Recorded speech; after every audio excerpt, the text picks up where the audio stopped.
heartfelt and passionate, thought-provoking, provocative and emotional. Fairness and truth. Fairness. Provocative. Straight talking. Fairness. Provocative. Straight talking. Fairness. This is The Pledge, a new programme committed to honest, straight-talking debate and telling it like it is. Yes, we're straight-talking. Yes, we're fearless. But it would be rude not to kick off with the most sincere expression of birthday wishes from all our panel to Her Majesty the Queen, who is 90 today. Happy birthday, man. Happy birthday, Right, Majesty. that's enough crawling to the palace. OK. Because last week, Kate and Wills went to India and Bhutan. They sat on the marble bench in front of the Temple of Love, the Taj Mahal. As the Duchess of Cambridge modelled a succession of maxi dresses, the royal pair healed old wounds and created new memories. And that was about it. After centuries of beheadings, of divorces, of abdications, a serene modern Elizabethan reign looks set to settle down after King Charles III, of course, in a suburban cul-de-sac with the Cambridges. They're not even the new normal. I'm afraid they're just plain old vanilla. Chop my head off now for even asking this on a day of national rejoicing. I am a monarchist. But even I have to ask, are William and Kate too dull to become King and Queen of England? Can I just ask, Rachel, Kate and who? Kate and William, would you have them round to dinner, June? I actually would. I'd love to have Kate and William round for dinner. But all I can say is, what else do you want them to do? Tap dance, a royal jig? They do exactly what we need them to do. We don't want any theatrics. We don't want entertainment. I like my royals safe, secure, and maybe a little bit boring, quite frankly. Do you think they're very, very boring and dull? No, I think it's difficult for them because I think, you know, they're dehumanised in the sense of when they're in public duty, when they're speaking to the press, you just see this very thin veneer. Yeah. And in person? And in person, there's lots of charities. You hang out with I Kate and Will. I don't, but there's lots of charities that they work with that I have connections with, and whenever they've visited, whenever they've shown support, the people that have met them will always say how impressed they are, how down-to-earth they are. And I think it's that era now of these people trying to sort of create that divide between the haves and the have-nots. And actually, being dull, being normal, is part of what they have to be modern. I don't agree, because I think people come to the palace and see the change in the guard because what they want is the spectacle. They want the brocade and the Ruritanian charade. They don't want them to be the Swedish normal royals. What do you think, Nick? Well, it depends what you want the royal family to do. Exactly. And if you look at where they've just been, they are effectively the best trade ambassadors this nation has got. Totally, yeah. And if we're trying to do business with India or wherever it might be, China, it doesn't matter where we're doing, we're going to field people just as we used to field Charles and Diana. Now we field William and Kate, and that makes perfect sense. And if you are trying to do business deals, it probably makes sense. All right, yes, he is a bit staid. He does wear suits. He does dress older than his years. And yes, she probably does wear lots of frocks. But if I'm trying to sell a hotel chain or my petrol company or my cars into a particular country and I want to do deals, I put them forward, they open the door, that's what I want. I can't have him turning up dressed, I don't know, with a stud in his nose or whatever, and she looks like one of the Kardashians. It's just not going to fly. That's their role. And we want people talking about them in a respectable fashion. We don't want them talking about what scandal. No, I don't want that from But are we going to lose interest if they are so vanilla? But you're assuming that everyone's already got a great interest. And I don't, like, I don't mind the royals. I think they're all right. Don't mind if I do. Well, no, but I had the job today of going through all the newspapers, and I'm absolutely astonished by just how much coverage is in the papers. There's page after page after page. Because people are interested. Not everybody. In America, everybody is obsessed with the royals. Yeah, but they're not reading today's. Kate. But they're not reading today's UK Michelle, newspapers. if you go to Windsor Castle, there are live trucks from TV stations around the world celebrating him. They are even if you don't, and I agree, even if you don't particularly like William and Kate, they are extraordinary adverts for Britain. And look at the interest in the royal wedding. You know, they have had the sort of fairy tale love story. We love it, Rachel. What else do you want from them? No, but my point is that I think Nick's wrong. They're not ambassadors for Brand Britain. What people are interested in is not the trade representative. What they want is the pageantry. They want the palace. But they give us that. But you're getting that from them.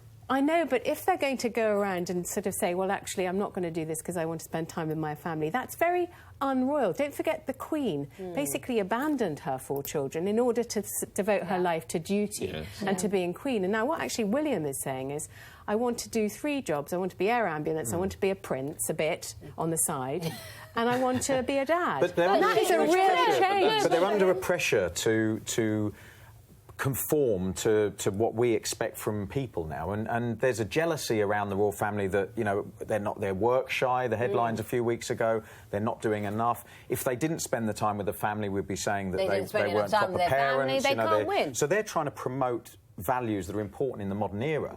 The Queen had a different role, I think. She was the Queen, and our Queen is still alive. Was much more. She is the Queen. Yeah, it means.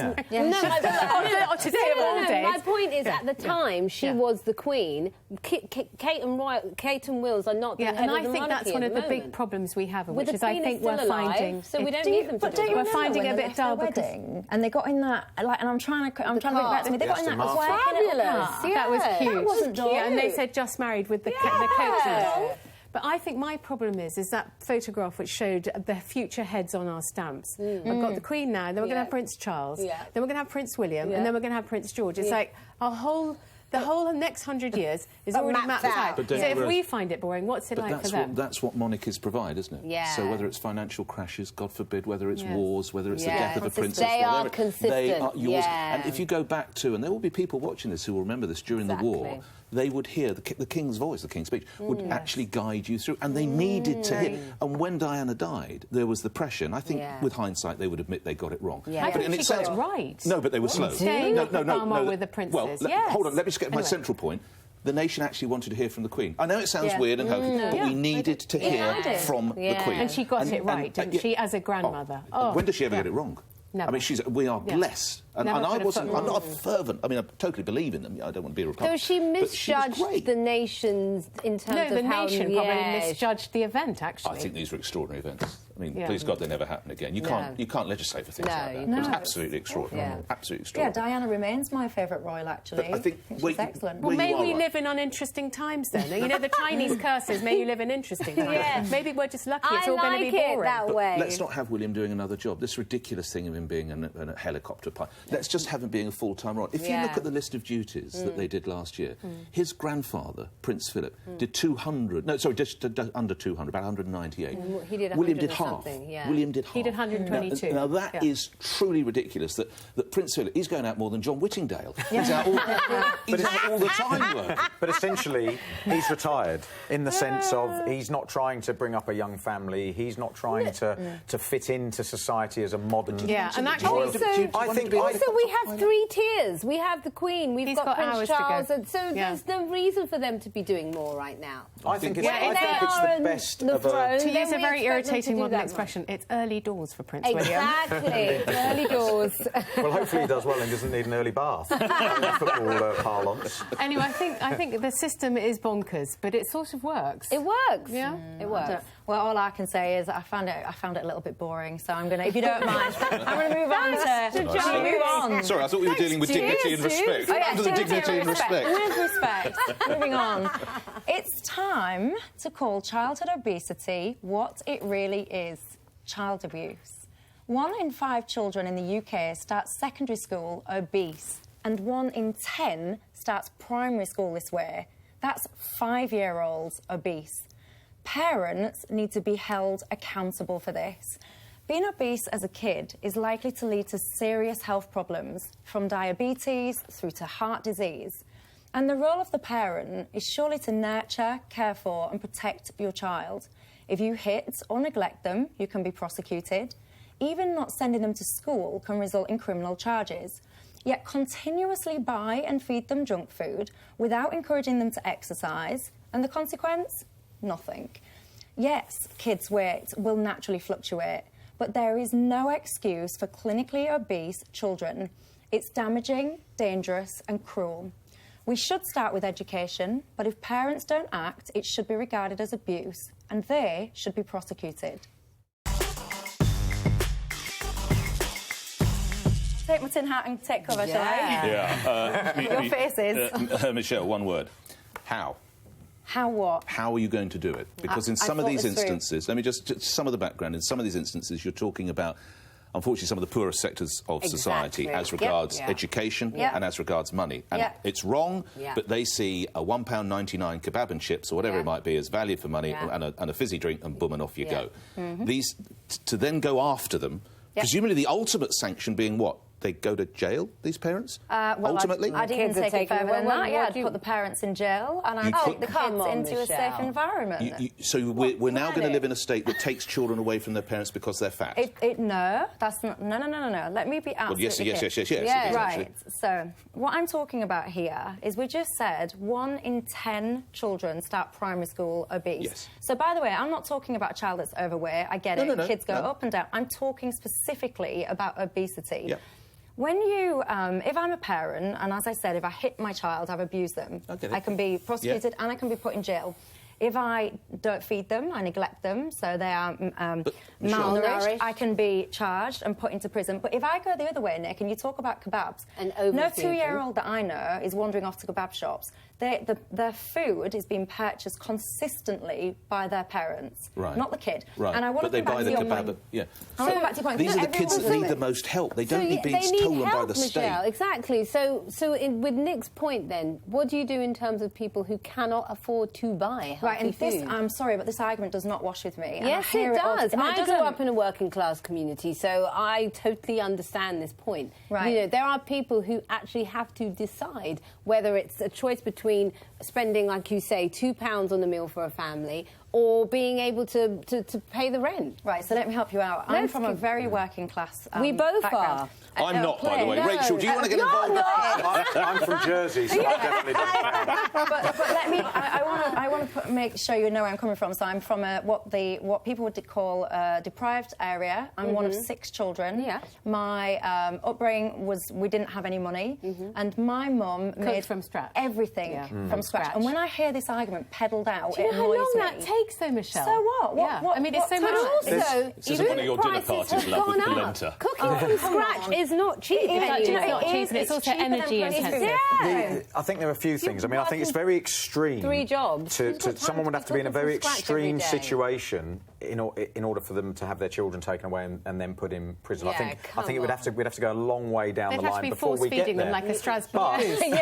But I think the obesity crisis, I would go so far as to say, is a state-sponsored obesity crisis through decades, because obesity is a result.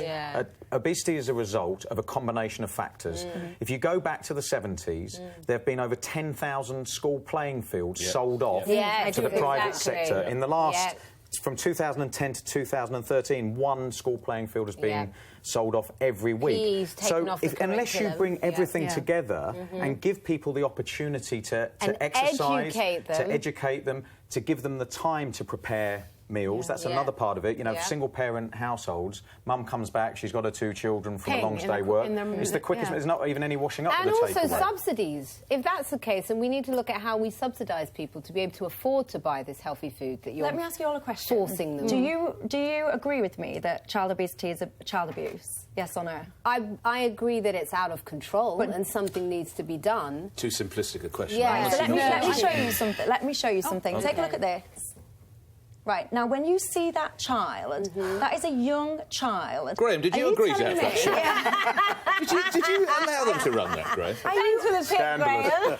Scandalous as he tries to push his chest out. You don't look at that. And so I look at that and I think, I want to get hold of those parents. They are killing But if that's all they've ever known, if that's what the parents have... I agree, Michelle. I agree there should be... I agree there should be intervention.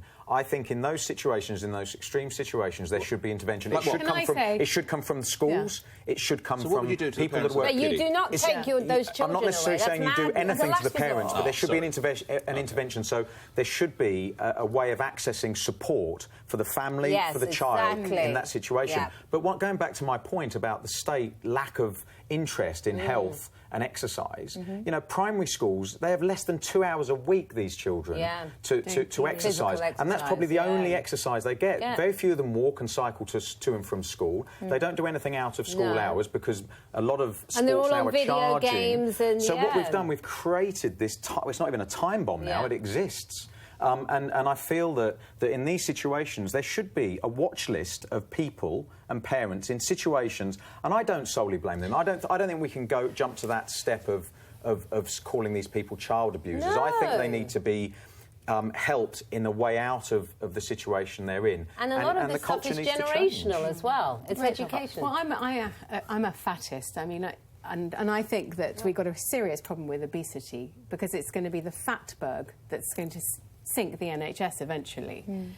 But I think it's wrong to criminalise parents. It's really complicated when you've got an overweight child. So what do you do or when an the overweight education doesn't adult, work? because the child, it's not as if the child's not aware of it. The child is very aware of it, probably being and teased. ostracised as a result. So I think Don't point at me. It's not me doing it. It's the parents doing it. But it's not the parents. If it takes a village, as Hillary Clinton said, to raise a child, it takes a whole system to create the obesogenic Rachel, culture answer we're in. Michelle's question. Yeah. If the child continues to get fat and the parents do nothing... It's the Michelle's schools, asking it's a the fair- local council. Can I just be clear on what I'm saying? It's the people who put vending machines in schools. Let me be clear, and then as shops Nick's outside saying, I school want you to gates. answer me, right? So my point is, I'm not saying going to houses and take kids out as step one. Well, you are no, saying no, hear me out. I said I'm not saying it's step one. It shouldn't what be I'm a step, saying is, period. Step one should be education. Nick. It should be an intervention and an education. Step 2 and 3 can be education.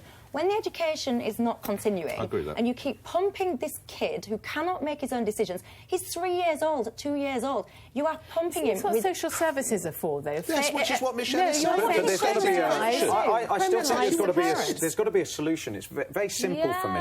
What I eat, Come on, I need to guys. burn off. That's This how I is look the at my life. UK, not Afghanistan. But if I eat something, if I go out for a big meal, I immediately know, because of my sport background, I presume, and I grew up in a very healthy environment, so I would naturally burn calories off. Now they're we saying don't have that outlet now. You should have the amount of exercise that you need to take on each food product. And in order to basically, burn off the there's a calories. very Great simple idea. framework Yeah. that you could put into. There's a very simple framework that you could offer people to prevent this sort of thing. And then, if they're not taking you up on that, then there has to be more sort of active intervention. You're all dodging Michelle's can I question. ask you a You're all question? dodging Which is? No, Michelle, can I You ask- are when all the thing- dodging wait, Michelle's question. Michelle, What do you do one when it doesn't moment. work? No, Michelle, Thank can you. I ask you a question? Have you ever been obese in your life? No.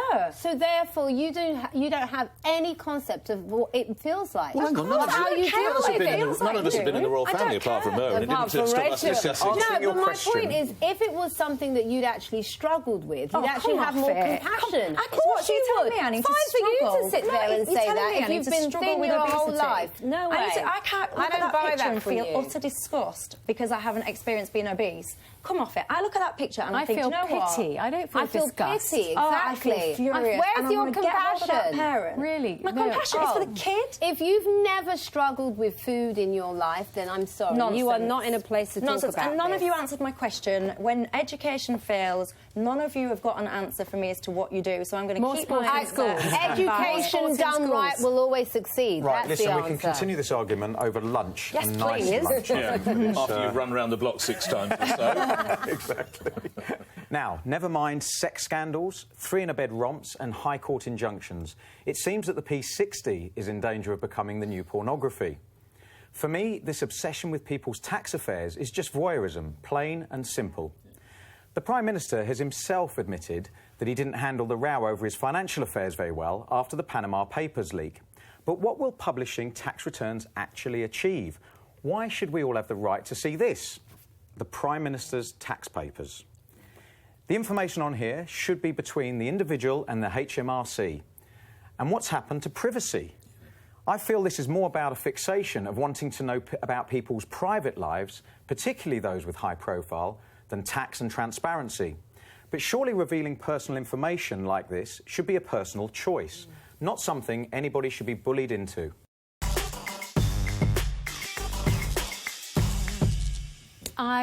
Obviously, I'm in favour of personal choice when it comes to everything.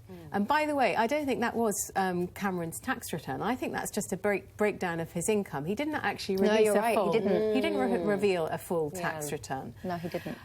I hear what You you're can have a look saying. at it if you want. No, my eyes She glaze knows it over when I see a personally. column of numbers. I think you're wrong. I think that the reason the pay gap between rich and poor, and men and women as well, is because there is too much Masonic secrecy when it comes to what people earn and are paid That is a in this completely country. different point, though. I know, but allow me to make it. And I think that if it was much more clear, those in public life, OK, let's restrict it for that.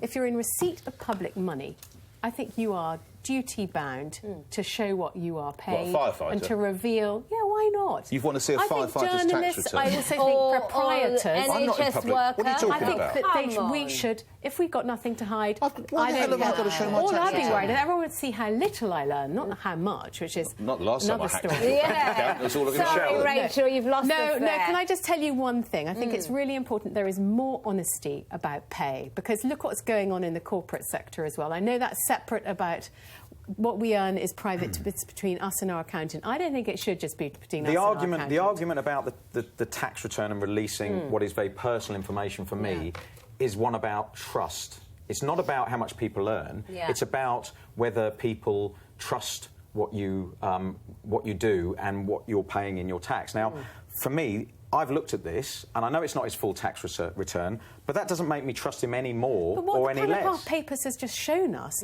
is that the super-rich stash their loot in offshore tax havens. By the way, the amount of money they do put in tax havens could educate every child in Africa. OK, Do so we care to your about point... that or not? no, Yes, sorry. no. My To your heart point, is though... bleeding. But, Rachel, to your point, Mighty. the Panama Papers and some of the horrific things that have been covered up there are very different. No, not horrific, perfectly legal. Perfect. Well, yeah, but Perfectly legal. And It's we the should morality. probably... We're debating the morality, we are. not the legality. Now, that's a very different thing to what I'm talking about, which is a Prime Minister that, because he's linked so tenuously to that leak... It is tenuously in the sense that... He's got £500,000 from an offshore fund. But they've declared all of that money. Greg. It is tenuous in the sense that Only we're because comparing. he was Rachel, made to. Just as earlier we heard these two lovely girls say how they came from working class backgrounds. Yes. Of all the people On closest to this this sort of the panel, Come and I'm not being on, nasty, but Rachel, it's you. You're I've along your family inherited are not probably one penny. Okay, but they are. How dare you? But is there anything wrong with How dare inheriting? you? No, but what the point I'm making is Graham. good on people who make money, good on Yes, people who no, it's explore not a all these crime taxes. to be rich It is and earn fantastic. lots of money. And you it's almost green-eyed jealousy you're showing it. I want to see how much that Prime Minister makes. I want to see how much journalists make. Why? No, I think there's a he who pays the piper calls the tune point, which I'd like to make, which is this. You need to see where the money is coming from, because it helps you understand why people are doing certain things. Why did Cameron say in 2013, I'm not going to regulate offshore tax havens? But he says now all we sorts of things maybe he know doesn't that. carry.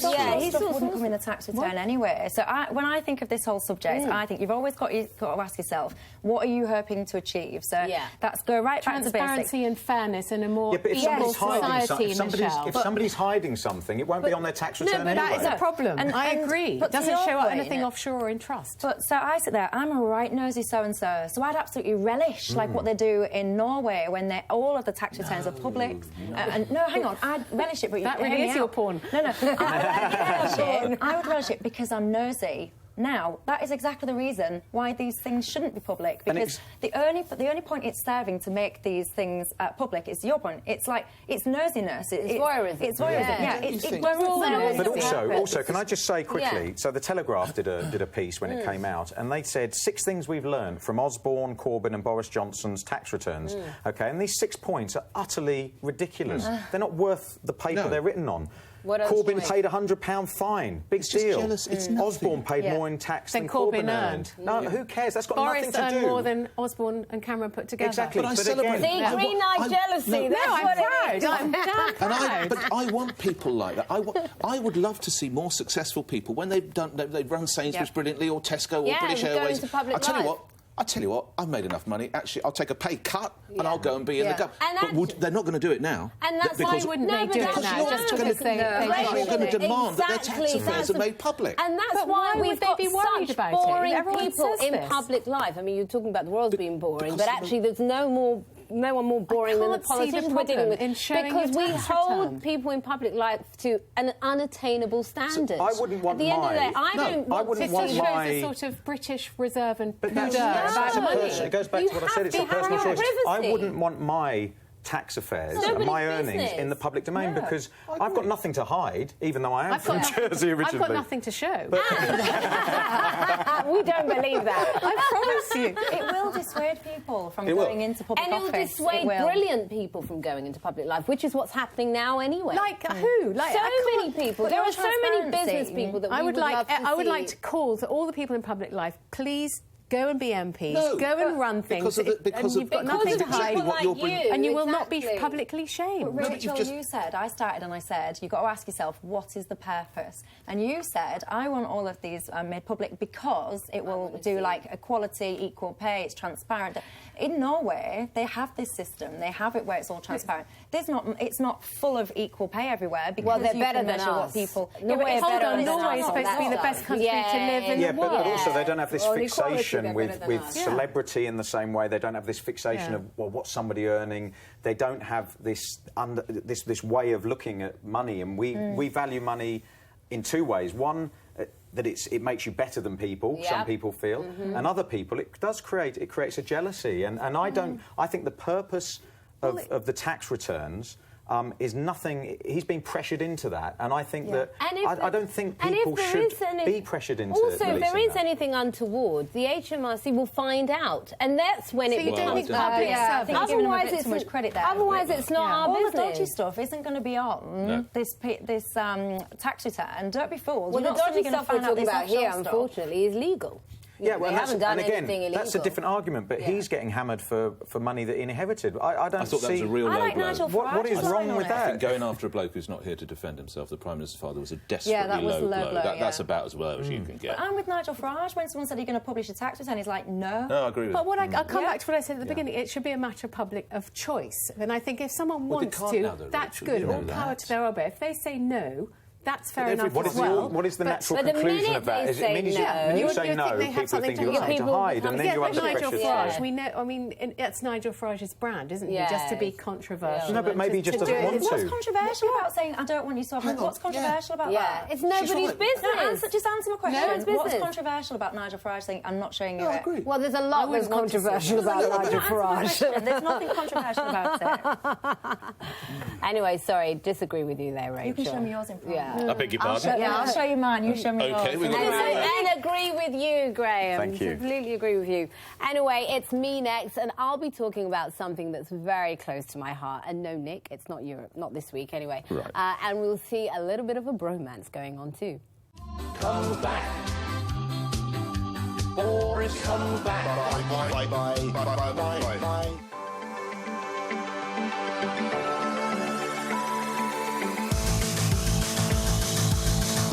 Provocative. Straight talking. Fairness. Provocative. Straight talking. Fairness. Provocative. Straight talking. Now, all this debating is making me hungry, and I want to talk about food and fairness. Sorry, Michelle. So, how many of you normally have lunch? Remember that thing that comes after breakfast and before dinner?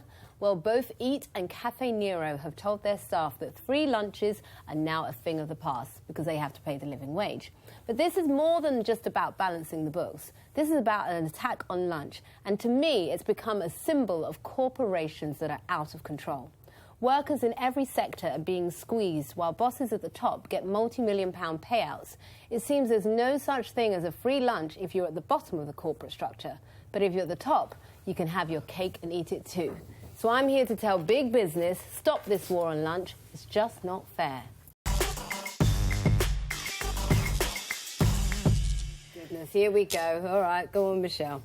I promise you, I'm trying really hard to think of ways and places to agree with you. I haven't quite managed it. I see your point, but I would say a few things to this. So firstly, I support the living wage. I think anybody that goes to work must be able to afford to live, because if you don't, you see a heavier dependence on things like tax credits, and it's just wrong. So I absolutely support this. I think what's happened is inevitable. I think that businesses were always going to look for a way of recouping this cost. Which and is why we need to legislate to make sure that they cannot do that. Yes, but hold on. So they were always going to recoup their costs in one of two ways. They were either going to pass the cost on to the customer or they were going to look to make savings elsewhere. So what we're seeing here now is the latter. They're looking and they're going, right, what can we do? Yep. So what these corporations were doing was above what they needed to do. So they don't have to pay. They don't legally have to pay you for your lunch break. So those that were choosing to do so before were going above and beyond, if you want to say that, the law. What people are doing now, and we have to stop and think about perks. What is the purpose Lunch is of not a perks? perk, I didn't Michelle. say it was. That is but not I a didn't perk. say nobody's withdrawing lunch breaks, June. What people are saying is they're choosing not. But the fact that you're not being paid for them means it's considered as a perk. To me, No, lunch is not it's a perk. it's a legal break that you have to have. No employer can legally remove that. None of No. these employers are choosing to do so. They are But- choosing not to pay, and they don't have But to. these are companies that were paying it before. By choice. They didn't have to. But the fact is they were paying it before. And I'm sorry, to me, this is just symbolic of a much larger problem, which is that this government allows so many corporations to get away with whatever they Is want. it Let me ask you purely, this. It is. about the bottom line being profit?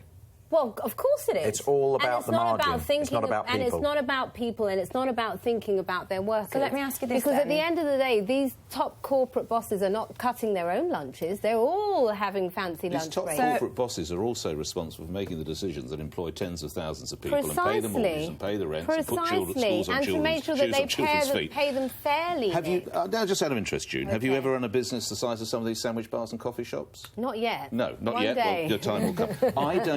I don't blame them for a second. Are you not serious? for a second. Nick, and I this is went hang into on. an eat and spoke to their workers, and I have to say I was horrified when I heard what was going on. What? What's going on? Because what's happened is, since the living wage has come into effect, it means that before, not only were they Right. paid for their lunch breaks, but they also used to get a subsidy, which would, imagine you're working in a food establishment, they used to get a subsidy that would help them buy their lunches too. June, I just need to tell you, the average Okay. hour, EAT have told us, the average hourly rate in EAT is now £7.60 an hour, some margin above the living wage Yep. rate set by the government. So Yep. they're paying more than But- they need. No, but if you're not paying for lunches anymore, and now you're no longer giving this your is- subsidies June, this to is your precisely workers, what the Federation what of we've Small- got is that you're robbing Peter to pay Paul, Nick. This is precisely what It's the wrong. I'll try again. This is precisely what the Federation of Small Businesses warned, that either people would lose their jobs or that, as Michelle says, and don't being people, these are bosses, they will find ways to save the money. They have to. That's Guess what? not the It's a point. big, bad world All out they're there. doing is thinking you know? about shareholders. All they're doing is thinking about their CEOs. They are not thinking about not their true. workers. So- Well, I've and just these explained they workers pay deal more. with the customer. Can I ask you a question You keep then? your So worker Nero- happy, you keep your customer happy. The living We have been wage- subsidised, particularly with the supermarkets. We have been subsidising them for years because they've underpaid their staff.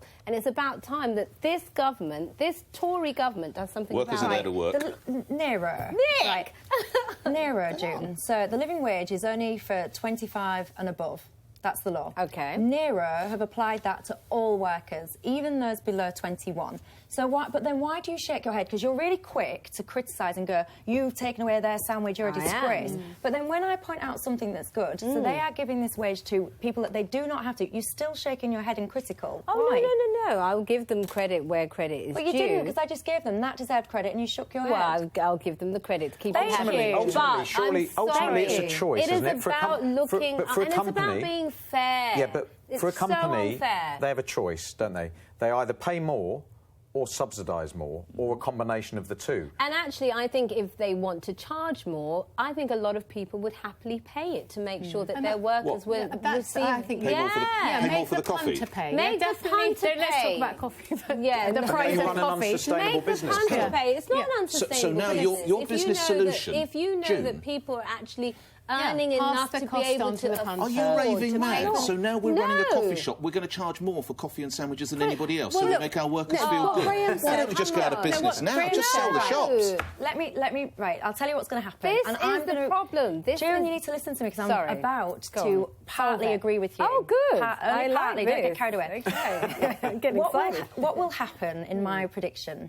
and I understand business a bit, is that this will naturally correct itself because when I started this, I said, what is the purpose of a perk? A perk is to attract staff, it's to motivate staff and to keep the retain best staff. staff, To retain staff. Yeah. When you start doing things like removing a lunch or whatever, I don't care, I don't think they're doing anything wrong, but what is going to let me finish. What's going to happen is that other competitors to these coffee shops, they're going to say, actually, do you know what? I will offer a sandwich. And what will happen is that people will go, right, I can get a job there, or I can get a job there. This one's going to give me a free sarnie. Not necessarily, not necessarily with that level of work, because at the end of the day, you know, we are talking at people who are earning the lowest in our society, and at the end of the day, you don't have as many options. If you are the managing director of whatever big corporation, yes. No, I think Dubes is right, because what's going to happen is, as Graham said, the employers have got a choice as to whether they want to pass the cost on to us or whether they want to take away the free panini. And what's going to happen is that all the coffee shops are going to rebrand and they're going to call themselves Central Perk. They're going to steal all the customers from everywhere else, and they can say, you can have your But your what I will say, Nick, can I just say one to your point? If you look at, let's say, with the case of B&Q, and you had an MP like Siobhan McDonough who actually stood up and made those companies do the right thing. If our government actually legislates and forces them, they will change if they have to. Right. In the case of B&Q, they have done. Well, are these firms taking the panini? It's up to you to decide. And top of the bill, I'm up next, and I hope you're listening, Mr. President.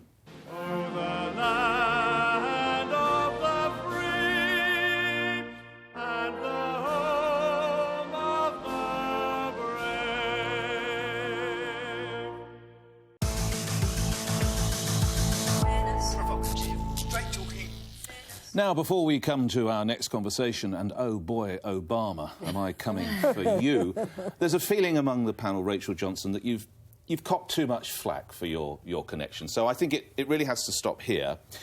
After I ask you, why is your brother Joe so po-faced? He is the science minister. The public has spoken. They want the £200 million Arctic explorer ship called Boaty McBoatface.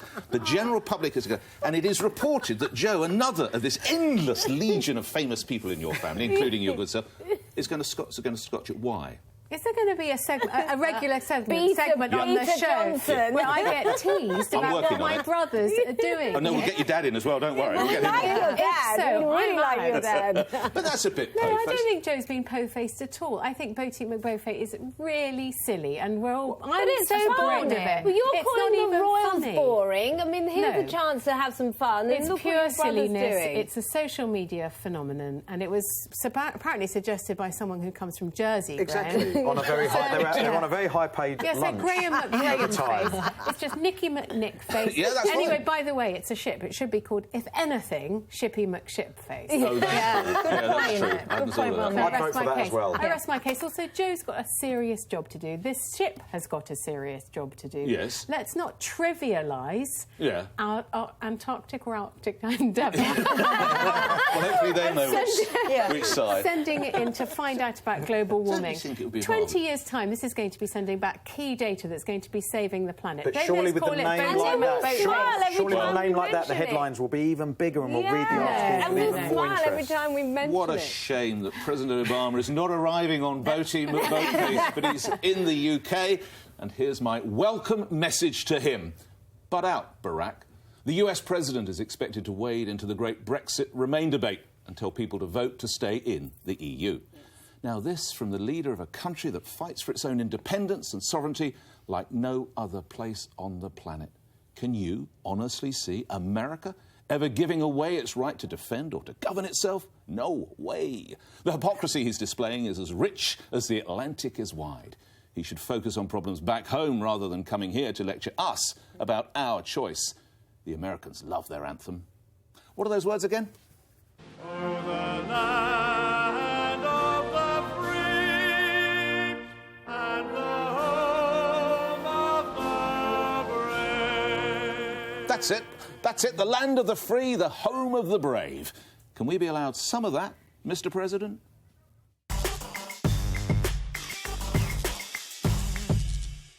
Well, Nick, for a man of your journalistic experience, I can't believe that you're so upset that a head of state would have an opinion on something that is going to directly affect a relationship with a country that he wants to be part of Europe. Of course he wants. It's in America's interests. But why would you not expect him to wade into the debate? He's perfectly entitled as an individual.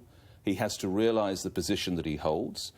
When America suddenly decides that it wants to band with Canada and Mexico and perhaps the top half of South America, and in fact they won't get their orders from Washington, they'll get them from Montreal or Montevideo, absolutely we'll sign up. And that is the reality. Now, I just need to say about the EU debate, genuinely I'm conflicted. I genuinely see both arguments, but I think the position of influence that the President enjoys, it is a conflict and he should not be doing it. And no one would expect David Cameron. Isn't that what friends are for, though? Isn't that what friends are for? Also, Nick, can I just ask you, where did you get that from? It sounds like a Republican campaign slogan, butt out Obama. I just made it up. You sure Donald Trump didn't hand it over you can take the boy out the sun, you can't take the sun out the boy. I think that is probably the reality of where I got that from. Exactly. No, but in all seriousness, as you know, I'm completely pro-Europe and want us to remain. So I'm thrilled that the President is coming to this country for this reason. But in the same way, we are horrified by the prospect of a President, what's his name? Trump.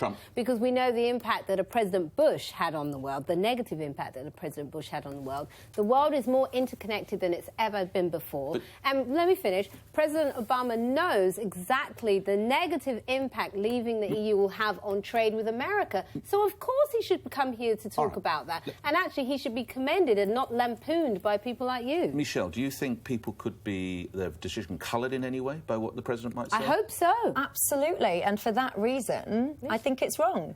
I'm sorry. And why? I'm with Why you. is it wrong? Because for all the reasons that you just described in your intro, I think America, given the choice, would never enter into a union such as the EU. I don't think for a nanosecond they would give away No, but America powers, still is part of a sovereignty. trade bloc with Canada. Yes, it is. Yes, but I don't believe that they would give up sovereignty and things like that. And I think that coming and telling people, a lot of whom are undecided, I think it's going to go one of two ways. But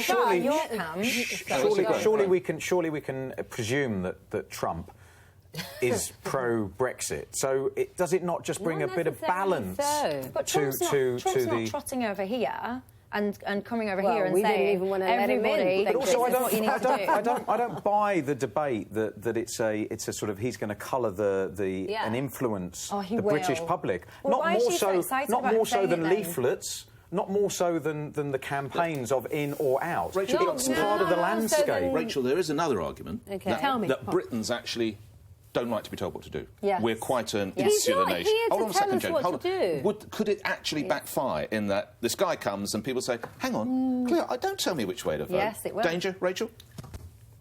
I think that Obama arriving, it's going to feel like a grown-up has suddenly arrived on our shores. And don't forget that, without America, we could be speaking German. So what they say is quite influential. Does carry some fair some amount clout. of work there as well, you know. I know, but don't forget, America came in, saved Europe twice.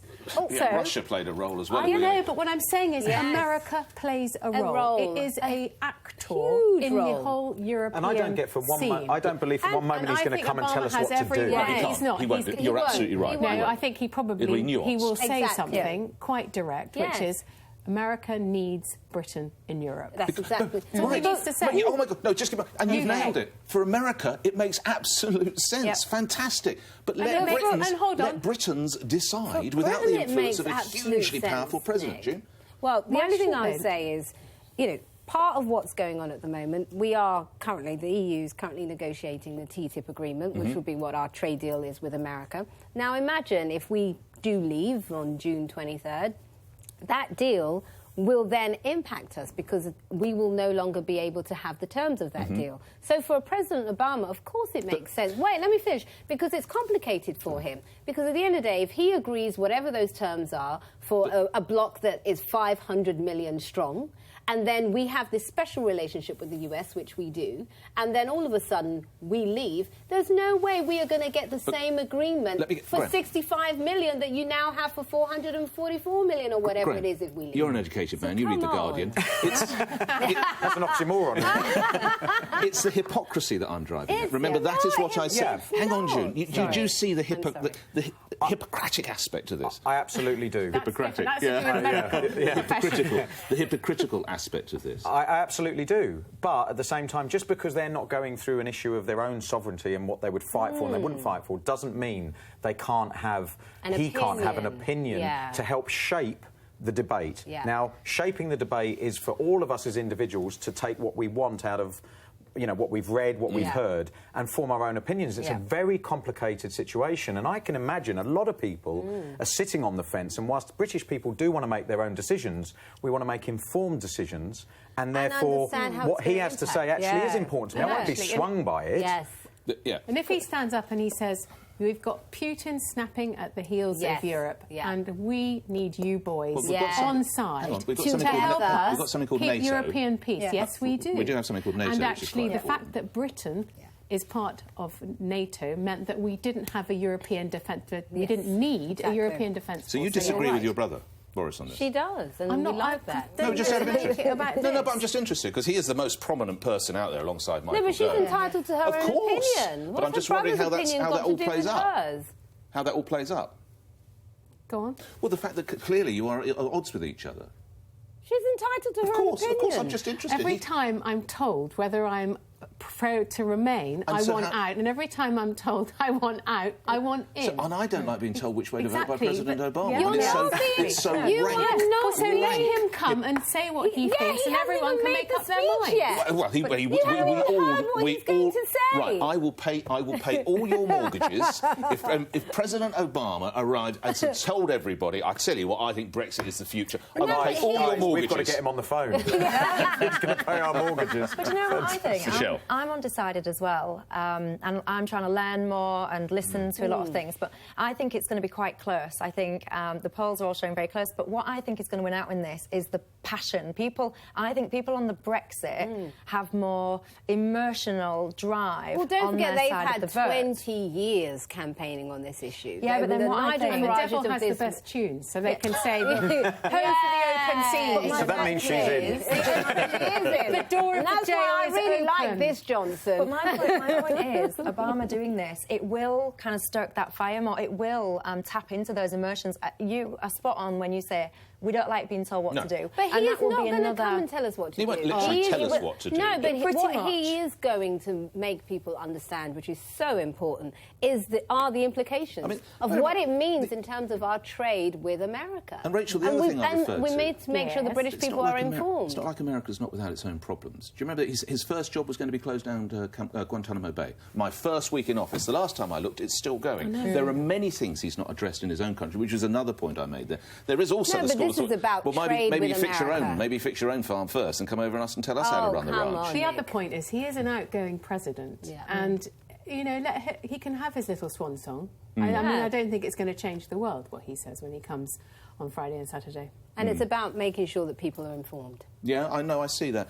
Graham, I didn't ask you whether you think it would colour people's other people. You don't think it will? I don't think it will, because I just think it'll form part of the debate, and I think it's important that we understand what relationships are at the moment in terms of in terms of the union, and therefore what we're gonna lose or gain depending which way people vote. But it's a very delicately balanced, emotive subject, I think, because I think there are so many things at play, and this whole discussion is very, very complex. Yes, I don't seem to have won many of you. Has to be said. I can put this down as a try. I'm still with you. Okay. Have you got a ticket to go and see him? He's coming to see me. And he'll be so nice. You'll change your tune when you're with I him. would, The White House has been asking my schedule for a while now. Of course they have.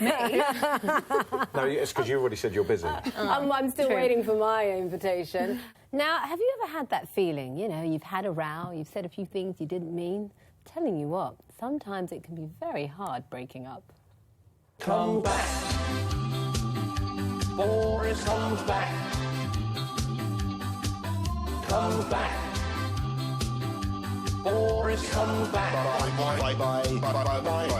I must admit I was inclined to be messing around, but that doesn't mean that you have to leave town. Come back. Yes, and give me one more try, 'cause a union like this should never die. Come back. I know it's not just a strategy to become the next leader of the Tory party. Come back.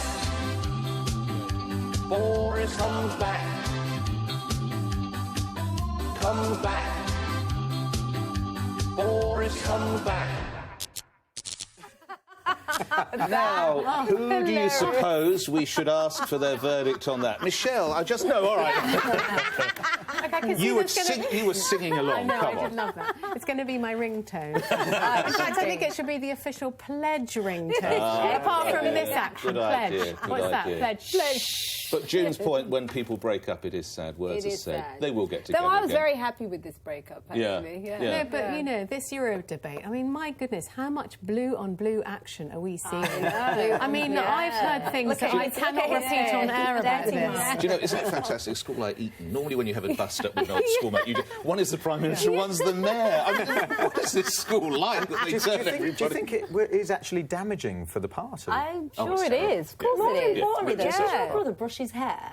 No, We he none of doesn't. us brush our hair. What are you suggesting? Every time I see him, I want to go and get a Father comb is brush. one of the smartest men I've ever seen. We None of us love do it. your father, by the way. I think we've got to all make sure we brush our hair ready for next week's show.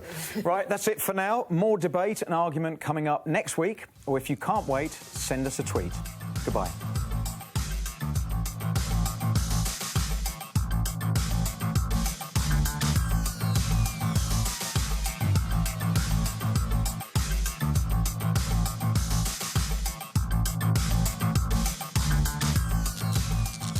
If you enjoyed that, which I'm sure you did, get ready for next week when I will be taking on Nick Ferrari, and I'm sure not agreeing with a single word he says. Hi, it's Michelle Moon here. I'm all fired up to join in the pledge, and I've got tons of ideas.